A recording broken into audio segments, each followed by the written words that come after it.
My dad chose his new wife's kids over me, calling them the family that counts. I showed him exactly what that choice cost. I was 16 when my dad married Claudia, a woman with 3 kids from 2 different fathers. She had twin daughters, Sophia and Sienna, who were 14, and a son, Derek, who was 12. My mom had died from cancer when I was 11, and for 5 years it had been just me and Dad rebuilding our lives. He'd worked as an engineer at a defense contractor, making good money, and we'd been close.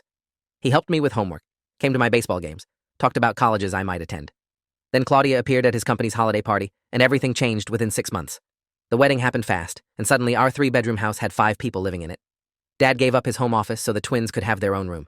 I kept my bedroom, but Derek moved into what had been our guest room. Claudia immediately started rearranging everything, replacing Mom's furniture with her own stuff, repainting walls, changing the kitchen layout. Dad let her do whatever she wanted, saying it was her home now too, and she should feel comfortable. I watched my mother's touches disappear room by room. The first major incident happened 3 weeks after the wedding. I'd been saving money from my summer landscaping job to buy a new laptop for school. I had $800 in cash in my desk drawer, money I'd earned over 2 months of hard work in the heat. One afternoon, I came home and found the money gone. I asked Dad about it, and he said Claudia had borrowed it to buy school clothes for the twins because they needed to fit in at their new school. He promised to pay me back from his next paycheck. I was furious, but he said family helps family, and I needed to be more generous with my new siblings.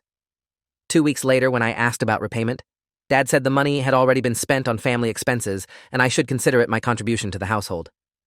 Claudia was standing right there and smiled, saying I should be grateful they were housing and feeding me. Dad didn't correct her. He just changed the subject and walked away. That's when I started to understand how things were going to be. The twins were demanding from day one. They wanted new phones, designer clothes, expensive makeup, constant trips to the mall. Dad bought them everything they asked for, saying he wanted them to feel welcomed. When I pointed out that I'd been wearing the same clothes for 2 years and my phone was 3 generations old, Dad said I was being selfish and jealous. Claudia started making comments about how I was too old to need coddling, that 16-year-olds should be independent. Derek was quieter, but just as entitled, expecting Dad to drive him everywhere and buy him the latest gaming equipment. Within 3 months, Dad had spent thousands on his new stepkids while I got nothing. My birthday came 4 months after the wedding, and Dad forgot completely. He took the whole family to an expensive restaurant for Sophia's birthday 2 weeks later and gave her a $500 shopping spree. When I asked why he'd forgotten mine, he said he'd been busy adjusting to the new family dynamics, and I should understand. Claudia laughed and said 16-year-olds don't need parties anyway. Christmas that year was brutal. The twins each got laptops, new phones, expensive jewelry, designer clothes, and gift cards totaling hundreds of dollars. Derek got a new gaming console, virtual reality headset, and a mountain bike. I got a $25 gift card to a bookstore. Dad noticed my face when I opened it and said quietly that I should be grateful for what I got, that Claudia's kids had been through a lot with their fathers leaving and needed extra support. I went to my room and didn't come out for the rest of the day. That night, I heard Claudia telling Dad that I was ungrateful and spoiled, that her kids were the real family now, and he needed to prioritize them. I heard Dad agree with her. He actually said I'd had him to myself for 5 years, and it was time to focus on the children who really needed him. Those words, children who really needed him, burned into my memory. I realized then that I'd been replaced in my own father's life by kids he'd known less than a year. School became my escape. I threw myself into academics and baseball, staying away from home as much as possible. I was a junior with good grades and strong athletic performance, already thinking about college scholarships. My guidance counselor, Mr. Brennan, noticed I was stressed and asked what was going on. I didn't tell him everything, just said family stuff was complicated. He suggested I look into scholarships and financial aid early since college was expensive. I started researching that week, printing applications and requirements at the school library. Dad had always promised to help pay for college, had even opened a college fund for me when Mom was alive. I knew there was money in that account because Mom had contributed to it regularly before she got sick. I figured that was my safety net, even if Dad was spending everything else on his new family. I was wrong about that too. In January of my junior year, I needed to submit financial information for an early scholarship application. I asked Dad for access to the college fund statements to prove we had educational savings. He got defensive immediately, saying I didn't need to worry about that right now. I pressed him, and he finally admitted that he'd closed the account and used the money for household expenses after marrying Claudia. There had been $23,000 in that fund, money my mother had saved specifically for my education. Dad had spent it on his new family in less than 6 months. I felt like I'd been punched in the stomach. I asked him how he could do that, how he could spend Mom's money on kids he barely knew. Dad's face went red, and he said I had no right to question his financial decisions, that his new wife and her kids were his responsibility now, and I needed to accept it. Claudia walked in during the argument and said I was being dramatic, that stepchildren deserved the same support as biological children. I pointed out that they were getting better treatment than I was, not the same. She told Dad I was being disrespectful, and he needed to discipline me. Dad grounded me for a week for talking back to Claudia. That's when I started planning. I was 16 with 2 years until college and zero financial support from my father. The $23,000 from my college fund was gone, spent on designer clothes and electronics for kids who weren't even his. I needed to become financially independent as fast as possible. I already had my landscaping job in the summers, but I needed more. I got a part-time job at a local grocery store stocking shelves 3 evenings a week and Saturday mornings. Dad complained that I was never home, that I wasn't bonding with my new siblings. I told him I was saving for college since he'd spent my fund. He got angry and said I was throwing his generosity back in his face, that he'd been housing and feeding me for 16 years, and I owed him gratitude. Claudia stood behind him, nodding the whole time. The twins were watching from the stairs, smirking. Derek was playing his expensive video games in the living room, volume loud enough to drown out the argument. The twins started treating me with open contempt once they realized Dad would never defend me. Sophia would use my bathroom without asking and leave wet towels on the floor. Sienna would borrow my clothes without permission and return them stained or damaged. When I complained to Dad, he said I was being petty and needed to learn to share. Derek started eating my food that I'd bought with my own money, marking it with my name on containers in the fridge. Dad said the fridge was communal and I couldn't claim ownership of food in a family home. Claudia backed every single one of their behaviors, saying I was being territorial and unwelcoming. The house that had been my home for 16 years started feeling like enemy territory. I spent more time in my room with the door locked, studying and working on college applications. I'd leave before anyone woke up and come home after they'd eaten dinner. Dad stopped trying to talk to me altogether unless he needed to criticize something I was doing wrong. My grandfather on my mom's side, Frank, started noticing things were wrong. I'd always been close with him, but had been avoiding family gatherings because being around extended family made the favoritism more obvious. In March, Grandpa Frank called and asked me to come visit. I drove to his house and spent 3 hours telling him everything. The stolen $800, the forgotten birthday, the Christmas gift disparity, the college fund that Dad had emptied. Grandpa Frank's face got redder with each story. He was a retired police officer, tough and principled, and he'd never liked Claudia from the start. He asked me direct questions about Dad's spending, about how Claudia treated me, about whether I felt safe at home. I told him I felt invisible, like I didn't exist except when Dad needed to discipline me for not being enthusiastic enough about his new family. Grandpa Frank was quiet for a long time after I finished talking. Then he asked if I knew about the house. I didn't understand what he meant. Grandpa Frank explained that the house Dad and I lived in, the house that had been my home for my entire life, was actually owned by my mom. She'd inherited it from her parents and had put it in her name only because she'd bought it before marrying Dad. When Mom died, the house passed to her estate, which meant it should have gone to me as her only child. But because I was a minor, Dad had been appointed executor of her estate and managed everything until I turned 18. Grandpa Frank had been worried about this arrangement, but Mom's will had been clear. The house was mine when I reached adulthood. Dad was essentially living in my house rent-free until I came of age. Grandpa Frank said he'd been meaning to check on the estate paperwork, but had trusted Dad to do the right thing. Now he wasn't so sure. He asked if I'd ever seen any documents about Mom's estate or the house ownership. I hadn't. Dad had never mentioned any of this. Grandpa Frank called his lawyer friend, Vincent Russo, that same afternoon. I sat in his living room listening to one side of the conversation, hearing Grandpa Frank's voice get harder and angrier as he explained the situation. When he hung up, he told me Vincent could look into the estate paperwork and see what Dad had been doing with Mom's assets. I felt sick thinking about what we might find. Vincent called back 2 days later and asked Grandpa Frank to come to his office with me. We drove there on a Saturday morning, and Vincent spread out a stack of documents on his conference table. The news was worse than I'd imagined. Dad had refinanced the house 9 months after Mom died, taking out $120,000 in equity. The mortgage was now in his name only, transferring ownership from the estate. Vincent explained this was illegal because Dad didn't have authority to sell or refinance estate property that was designated for me. Mom's will had been explicit, and the probate court had approved it. Dad was supposed to maintain the house until I turned 18, at which point ownership would transfer to me. Instead, he'd committed fraud to access the equity and had spent the money.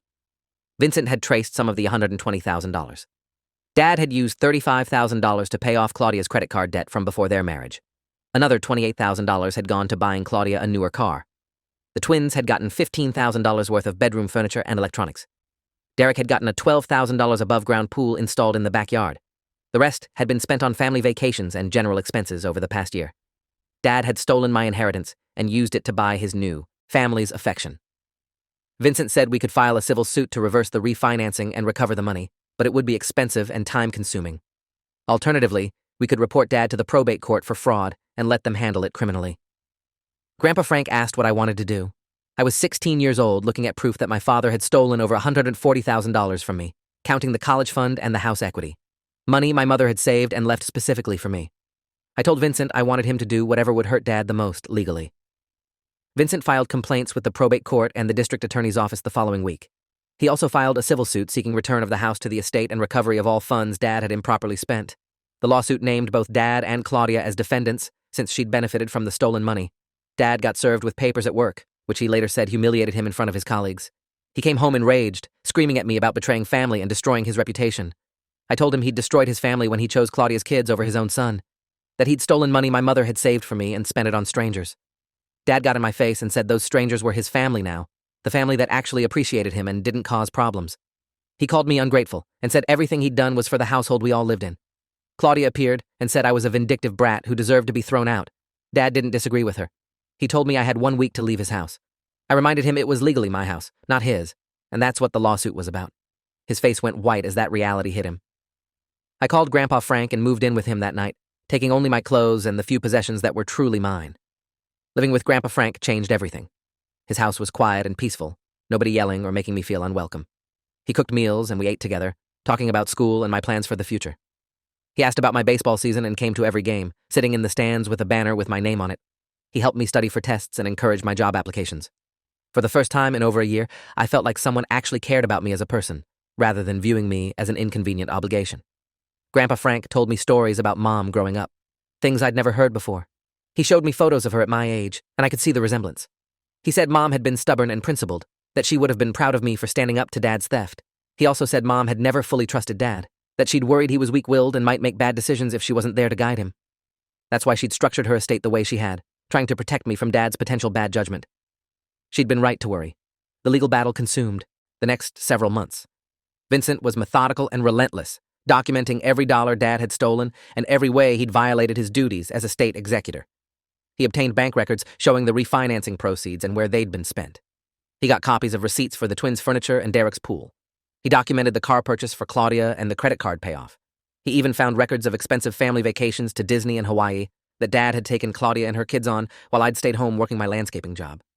Every piece of evidence built a damning picture of Dad's systematic theft and favoritism. The probate court scheduled hearings, and Dad had to appear with his lawyer to defend his actions. I attended every hearing, sitting in the gallery with Grandpa Frank while Dad squirmed on the witness stand trying to justify what he'd done. At one particularly brutal hearing, Vincent asked Dad directly why he'd refinanced estate property without court approval. Dad's lawyer objected, but the judge allowed it. Dad stammered something about needing money for household expenses and family needs. Vincent asked if those family needs included paying off his new wife's debt. Dad said yes. Vincent asked if those needs included buying luxury items for stepchildren he'd known less than 6 months when he refinanced. Dad got defensive and said he was trying to blend the family and make everyone feel equal. Vincent pulled out the Christmas gift receipts showing the twins, and Derek received thousands while I got $25. He asked how that demonstrated equality. Dad's face went red, and he muttered something about me being older and not needing as much. Vincent asked if I'd needed the $23,000 college fund Dad had also stolen. Dad's lawyer objected again, but the damage was done. The judge was glaring at Dad with obvious disgust. The probate judge was a woman in her 60s named Judge Eleanor Hartwick. She'd been presiding over estate cases for 20 years and had clearly seen every type of fraud and misconduct. But Dad's case seemed to particularly anger her. She asked Dad directly how he could justify stealing from his own minor child, how he could spend his dead wife's money on a new family while neglecting the son she'd left behind. Dad tried to explain that he was trying to build a new life, that he deserved happiness after losing his wife. Judge Hartwick cut him off and said his happiness didn't give him the right to commit fraud and theft. She noted that he'd violated his fiduciary duties as executor, had illegally refinanced estate property, had stolen funds designated for his son's education, and had prioritized his new stepchildren over his biological child. She said the evidence showed a pattern of systematic theft and betrayal that warranted the harshest possible legal consequences. Judge Hartwick ordered the house returned to the estate immediately and required Dad to repay the $120,000 in equity he'd stolen. Dad's lawyer argued he didn't have the money to repay it, that he'd spent it on family expenses and had nothing left. The judge didn't care. She ordered Dad to sell the house to generate funds for repayment or face criminal charges for felony theft from an estate. Dad had 60 days to comply. She also referred the matter to the district attorney for potential criminal prosecution, saying Dad's actions met the definition of felony estate fraud under state law. Dad's face crumbled as the judge laid out the consequences. He started crying in the courtroom, saying he'd made mistakes, but didn't deserve to lose everything.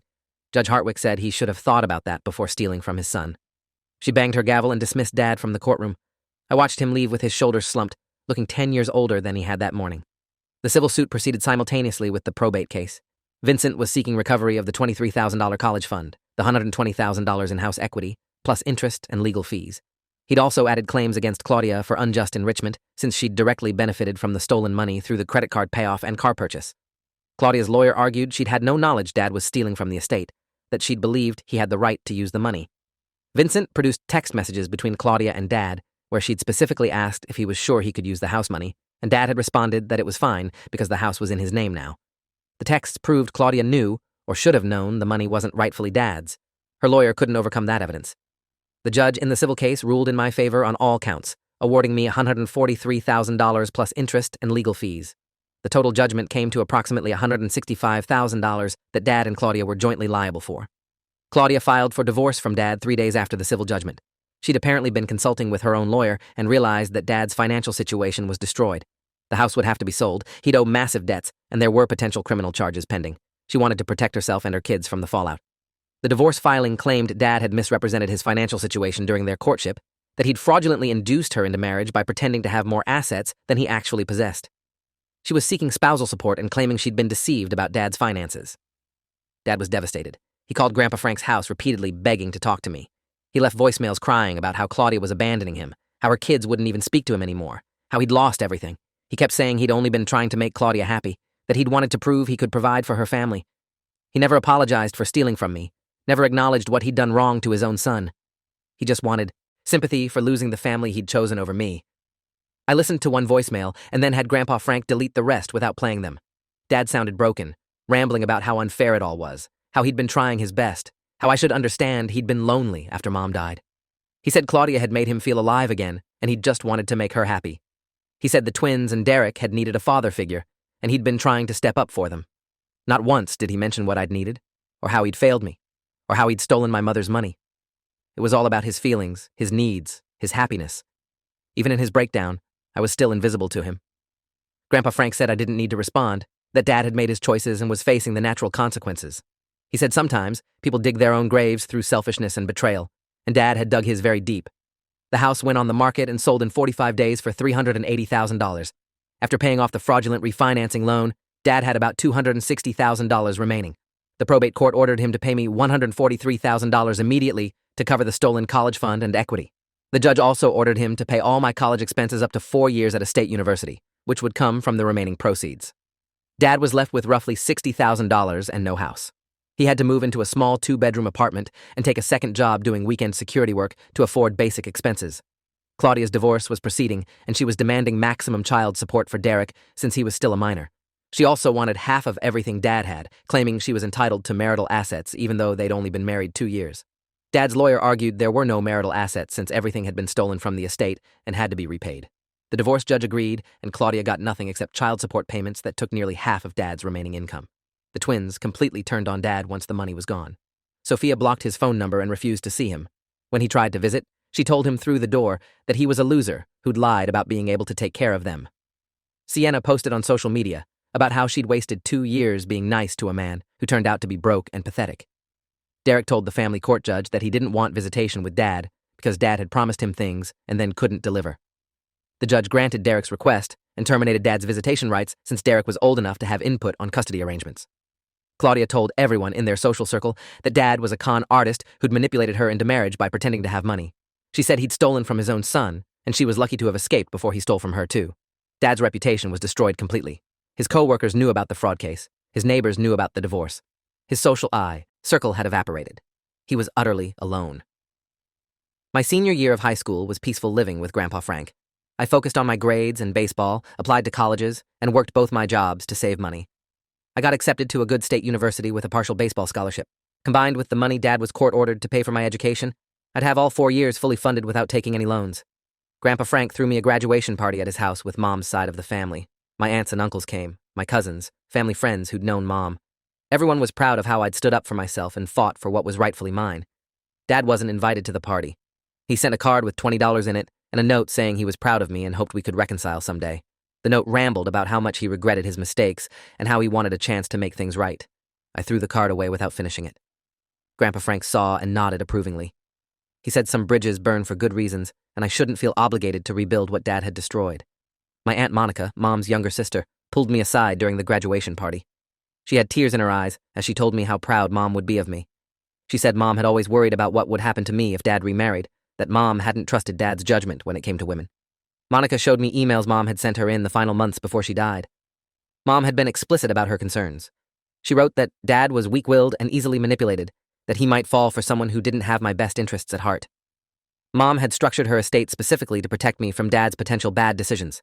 She'd put the house in my name through her will. She'd contributed heavily to my college fund. She'd made Monica promise to check on me regularly and intervene if Dad started neglecting me.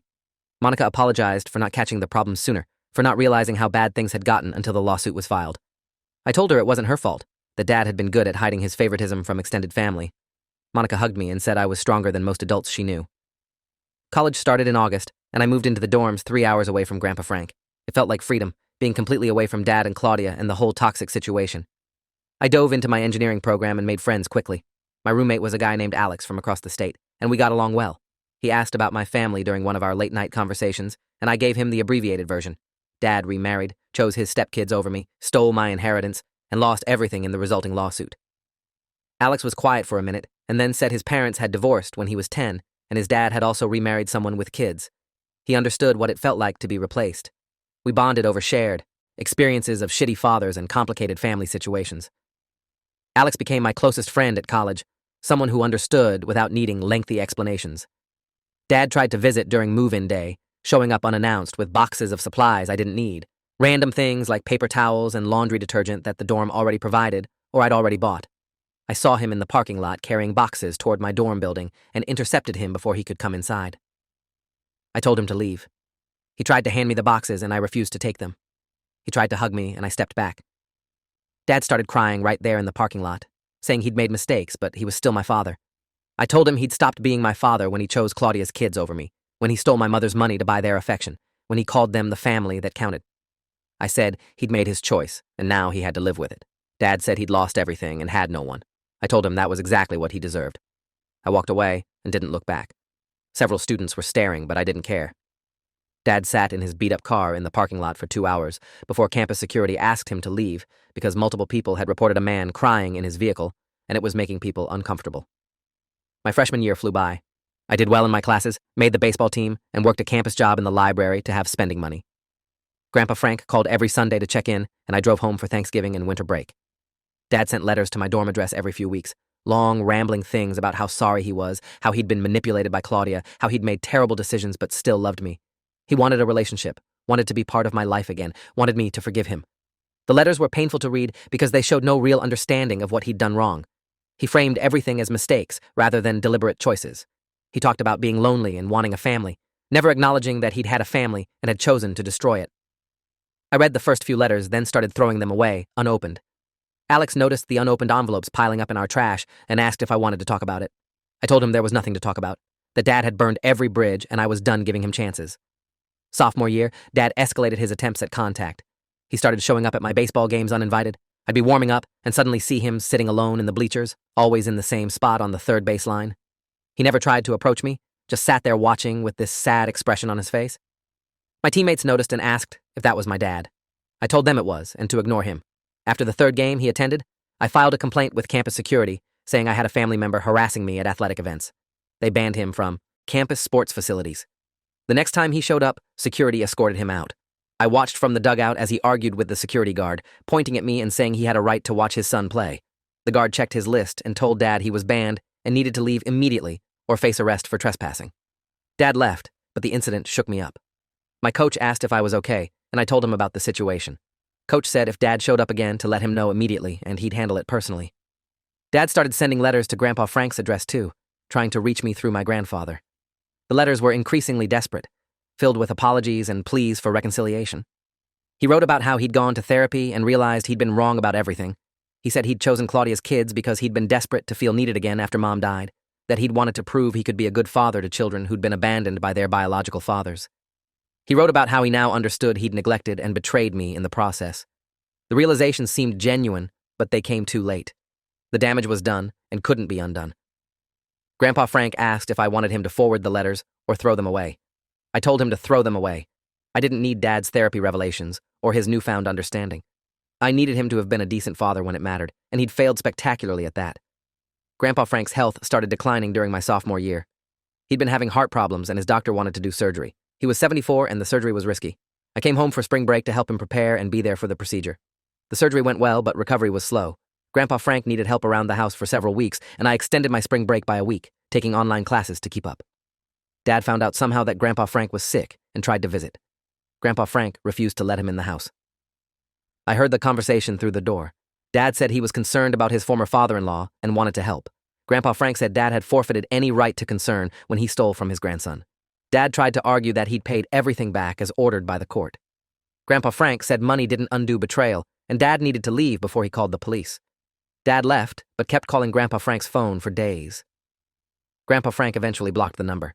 Junior year, I declared my major as mechanical engineering and started taking upper-level courses. The coursework was intense, but I enjoyed it. I'd always been good at math and science, and engineering felt like the right path. I was doing well academically, maintaining a 3.7 GPA while playing baseball and working part-time.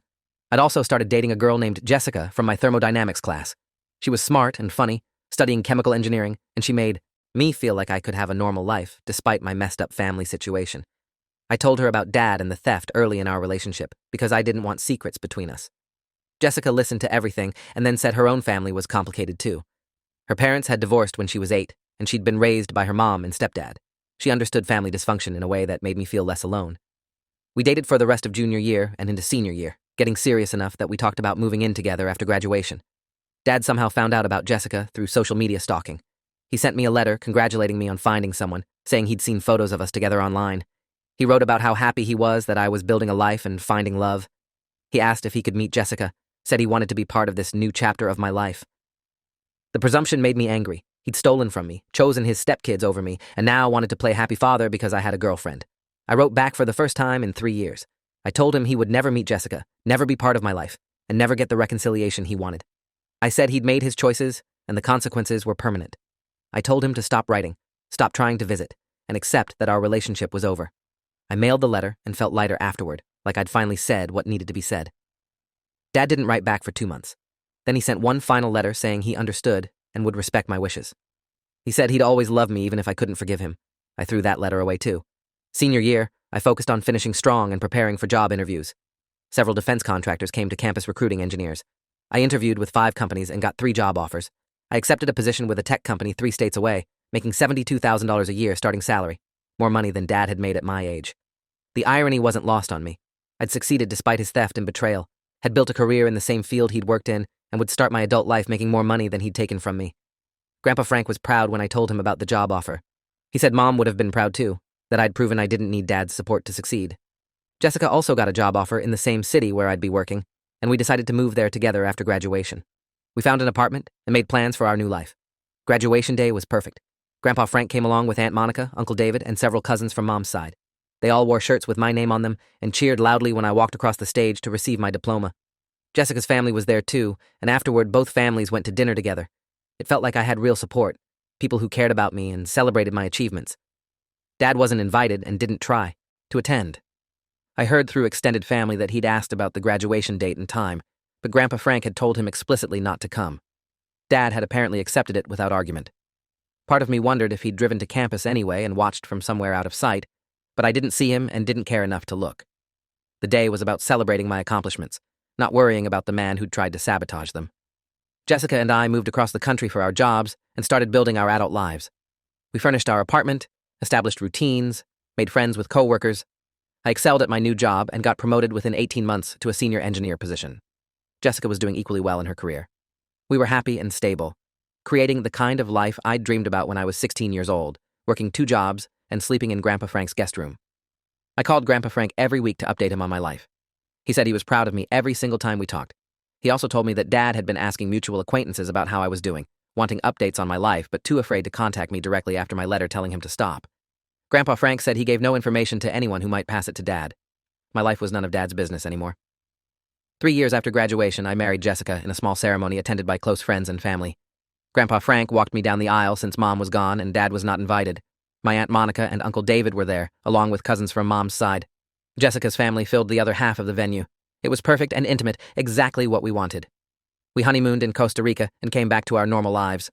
A few months later, Grandpa Frank called with news that Dad had been diagnosed with early-onset Alzheimer's at 58. The disease was progressing quickly, and Dad needed help managing his affairs. He'd apparently listed me as his emergency contact on medical paperwork, despite us not having spoken in over a decade. Grandpa Frank said it was my choice whether to get involved, that I had no obligation to help someone who'd treated me so badly. I told Grandpa Frank I needed time to think about it. I discussed it with Jessica that night. She knew the full history and understood the complexity. She said she'd support whatever I decided, but asked what I'd regret more, helping him or not helping him. I thought about it for 3 days. Part of me wanted to ignore Dad completely, to let him face this crisis alone, the way he'd left me alone when I was 16 and needed him.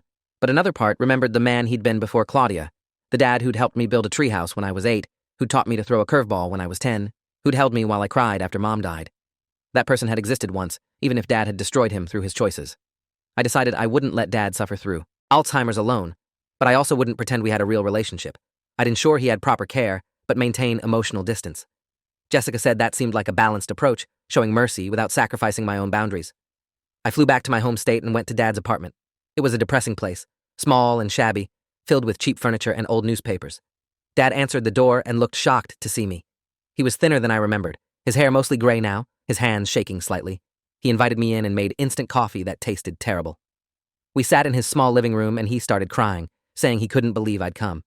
He apologized for everything, talking for an hour about his regrets and mistakes. He said losing me was the worst consequence of his actions, worse than losing the house or the money or Claudia's family. He said he'd spent the last 12 years wishing he could go back and make different choices. He knew he had Alzheimer's and was scared of losing his memories, especially the good ones from before Mom died, the memories of when we'd been happy. I listened without interrupting. When he finished, I told him I'd arrange for his care, but wouldn't be part of his daily life. I'd make sure he was safe and had what he needed, but I couldn't forgive what he'd done. The betrayal had been too deep and too deliberate.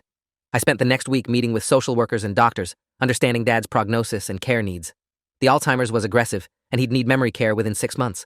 He had minimal savings and would qualify for Medicaid. I could have let the state handle everything, but something in me couldn't do that. I set up a small trust fund using money from my own savings, enough to ensure Dad could go to a decent memory care facility rather than whatever Medicaid would provide. I told Jessica I was doing this for the man Dad used to be, not the man he'd become. She understood. I arranged for Dad to move into a good facility when he could no longer live independently, paid the first year's fees, and set up automatic payments for future years. I visited him one last time before flying home. He thanked me with tears in his eyes and asked if we could stay in touch. I told him I'd check in occasionally, but nothing more. He asked if I hated him. I told him I didn't hate him, but I couldn't love him either, that he'd destroyed our relationship beyond repair. He said he understood. Over the next 2 years, I received updates from the facility about Dad's decline. He was forgetting more each month, having trouble recognizing people and places. I visited twice a year, usually around holidays, and spent an hour with him each time. He sometimes recognized me and sometimes didn't. When he recognized me, he'd apologize repeatedly for what he'd done. When he didn't recognize me, he'd talk about his son who was in college and doing well, not realizing I was that son, sitting in front of him. The disease was erasing him piece by piece. During one visit, he talked about Claudia and the twins as if they were still part of his life. He said they'd be visiting soon and he couldn't wait to see them. I didn't correct him. Let him have those delusions if they brought him comfort. The staff told me no one else ever visited him. Claudia had moved to another state and never contacted the facility. The twins were in their 20s now, living their own lives, and wanted nothing to do with their former stepfather. Derek was completely out of touch. Dad was alone except for paid caregivers and my biannual visits. Dad died on a Wednesday morning in November, 5 years after his diagnosis. I was at work when the facility called. They said he'd passed peacefully in his sleep. I made arrangements for cremation and a small memorial service. Grandpa Frank came to the service along with Aunt Monica. Jessica held my hand throughout. Dad's brother showed up, my only paternal family member who still spoke to me. 5 people total attended. No one from Claudia's family came. Dad's co-workers from years ago didn't attend. The twins and Derek didn't acknowledge his death on social media or in any other way. Dad had died as alone as he'd lived after losing everyone. The minister who performed the service asked if I wanted to say anything. I stood up and talked about the father I'd had before age 16, the man who'd been kind and present. I said that man had died long before Alzheimer's took him, that he'd killed himself through his choices. But I'd loved that first father very much, and I was mourning his loss even though it had happened years ago. After the service, we spread Dad's ashes at a park where he used to take me as a kid. Then we left. I went back to my life with Jessica, my career, my friends. Grandpa Frank passed away 2 years after Dad, dying peacefully at 82, surrounded by family. He left me his house and savings with a note saying he was proud of the man I'd become, despite everything I'd faced. Jessica and I decided to start a family and had our first child, a daughter we named Elena Grace. When Elena was born, I held her and made a silent promise that I'd never make her feel invisible or replaceable, that she'd always know she was loved and valued. I'd learned what not to do from Dad's example. My daughter would grow up secure and supported, never doubting her place in my heart. That was Dad's final legacy to me, teaching me through his failures how to be a better father myself. Years passed, and the pain of Dad's betrayal faded to a distant ache, something I carried but no longer defined me. I'd shown him exactly what choosing Claudia's kids over me had cost. He'd lost his son, his family, his money, his house, his reputation, and died alone with no one who truly cared. That was the price of his choices, and he'd paid it in full. If you enjoyed this, you'll definitely want to see the next ones too. So subscribe now, and let me know your take in the comments.